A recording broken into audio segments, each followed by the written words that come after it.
Hi, I'm Chris from Airwindows, and I have an interesting forbidden music for you today. I'm going to bring more and more of these out. Turns out I'm able to do this forbidden music thing with fewer restrictions, if any.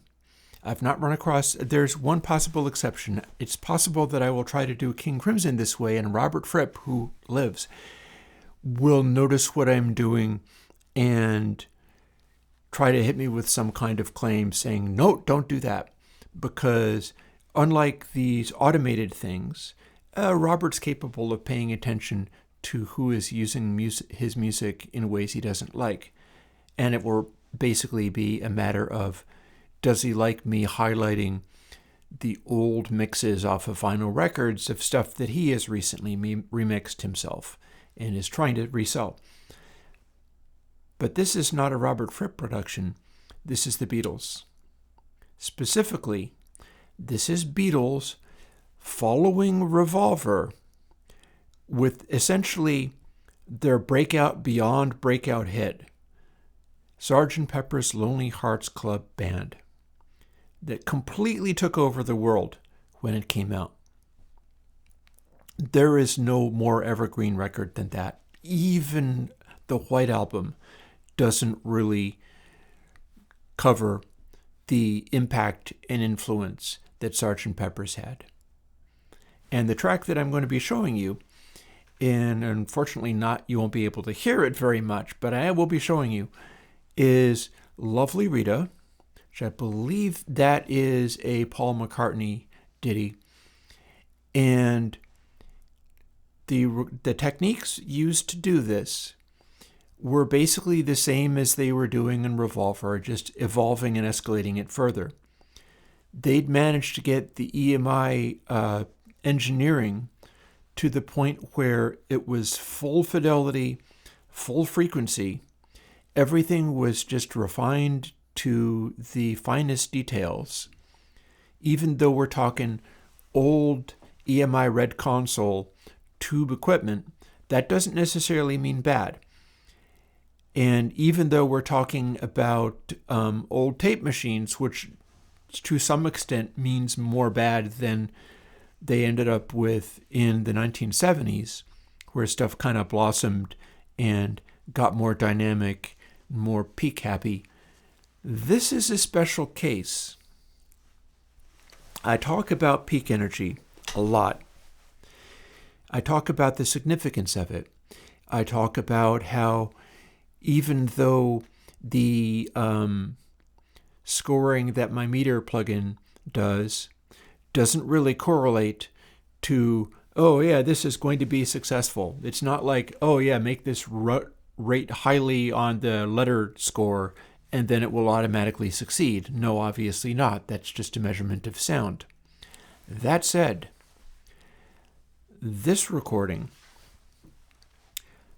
shows off in the flashiest possible manner how to optimize those sonority sonic notes, that balance between peak energy and high frequencies, where the top meter goes to a large blue dots, if that is sort of peaking out, hitting its maximum. And the idea is that if you are doing a hit record style sound, well, you probably want to make a bunch of loud noises. They should be pretty consistently loud. There should be a lot going on. And the louder the little cluster of blue dots there in the top meter, probably the better you are. Well, observe how Paul McCartney's lead vocals, when he's singing the Lovely Rita song, built right up to that zone in exactly the right color, exactly the way I would have told you was making a hit record sound. It just does it. All of their sounds are putting a lot of weight between literally clipping, literally 0, and about 60 dB down. This is not one of your 70s recordings where it's a nice even cluster of noise, including some extra special peaks that are extra hot. No.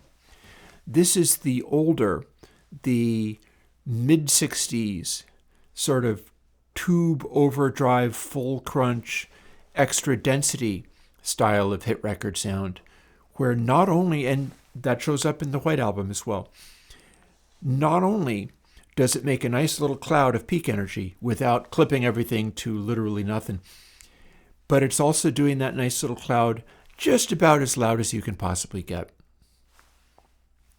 This is the Sgt. Pepper's album. This is the sound of it.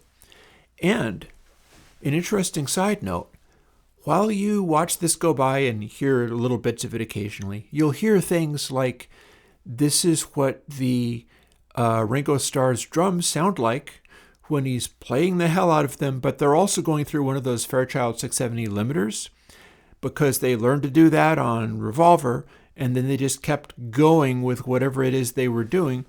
So you've got that kind of special squish. My plugins, basically what I have to do that is like pressure and things based around that. But it's got that, like the snare is squished just right, and it sits back a ways rather than coming forwards. Fairchild 670 is a tube-laden monster compressor with Varimu, and it has a very distinctive sound. You also hear it on A Day in the Life on the drums. The sort of kettle drums have a very compressor squished type of sound. But this is another example of just they learned how to dial everything in so that it's just the right kind of bright, it's just the right kind of impact, it's just the right kind of squishing the attack off of the snare so that it kind of blooms and to the point where it's got practically an 80s kind of sound if you listen real sharp for it. It's just put a little bit quieter because one of the hit record secrets there is that vocal is loud, loud, loud.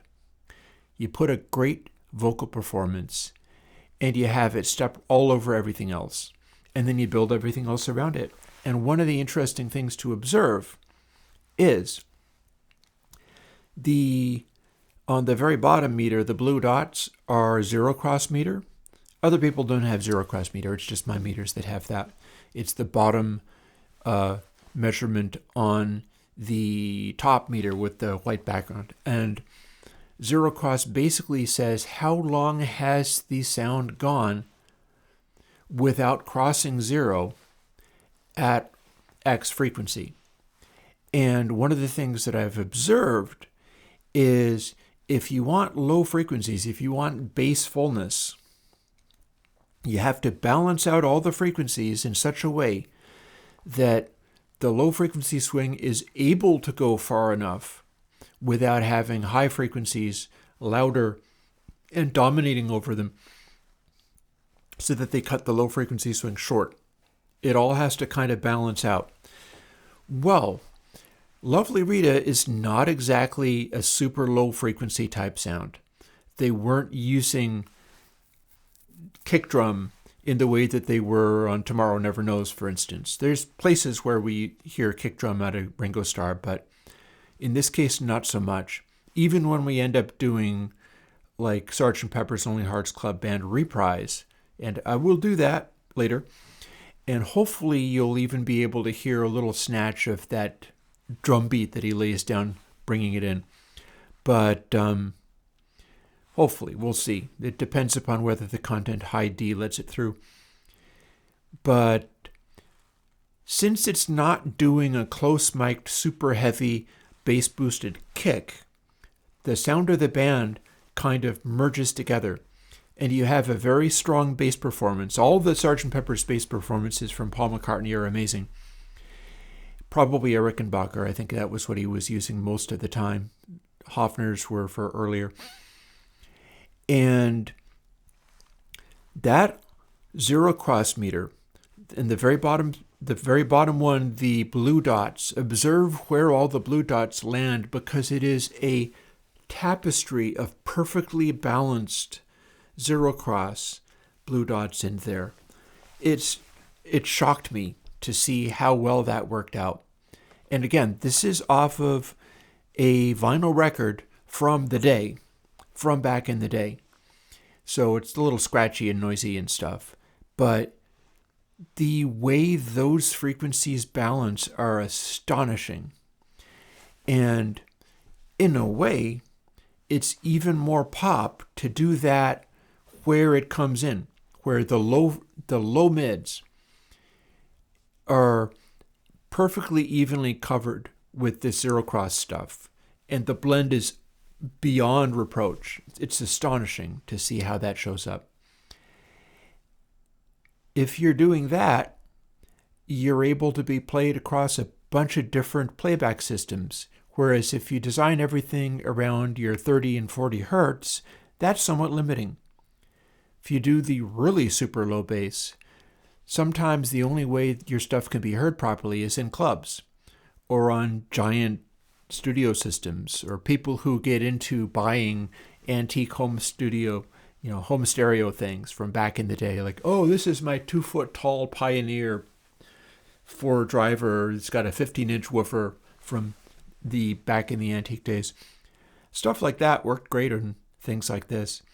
But if you make that zero cross stuff blend this well, even if it doesn't go all the way down to like 40 hertz or even 60 hertz, the sound that you get is still very impressive and well balanced.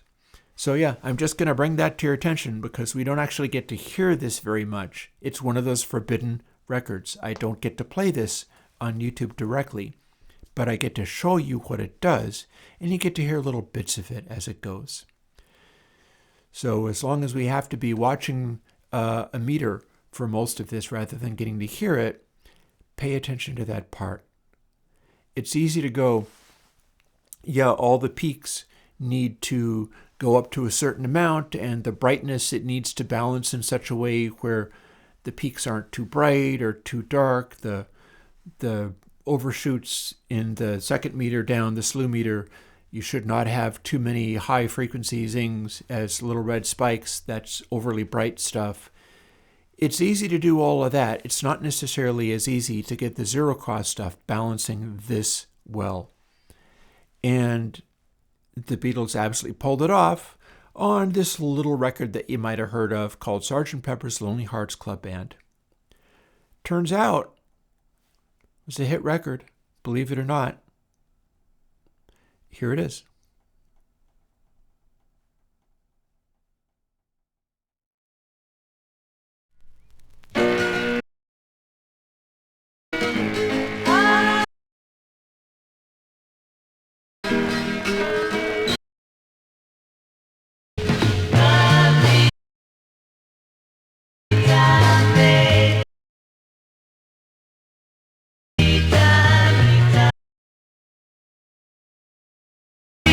Meter made us when it got away. Standing by a parking, a glimpse of Rita in a cap. She her shoulder, made a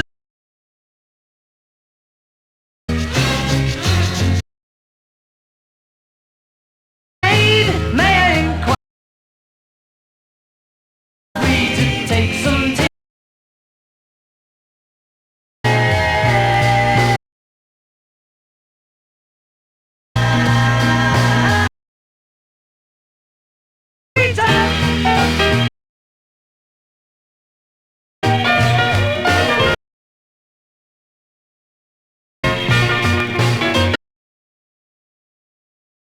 and tried to win her.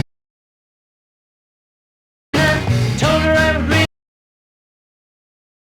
the bill and read to pay. He made it. Sit.